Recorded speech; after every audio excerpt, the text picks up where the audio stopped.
გასაგები, აი მამუკა ხაზარაძის განცხადებები, როდესაც თქვათ, ახლა არის ეს მოცემულობა, რომ აი იმ დროს, როდესაც ნაციონალური მოძრაობა იყო ხელისუფლებაში, რომ მას ისე ასეთ განცხადებებს აკეთებს, რომ სერიოზულ პრობლემებს უქმნიდა თუნდაც ნაციონალური მოძრაობა, რომ აი სულ სასამართლოში უჩიოდა ნაციონალურ მოძრაობას, ასე შემდეგ და ასე შემდეგ.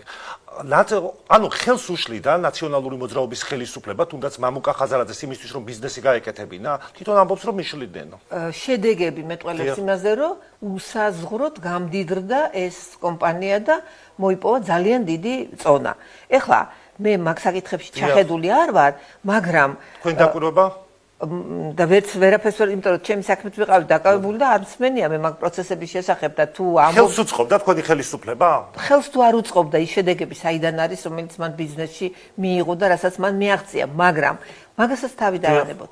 კი ბატონო, თუ ეს ასე იყო და ამბობს, ან არ იყო და ამბობს, მის სინდისზე იყოს, თუ იყო და ამბობს, მაშინ განსხვავება უნდა დაინახოს იგივე ხაზარაძემ ცუდსა და ძალიან ცუდს შორის.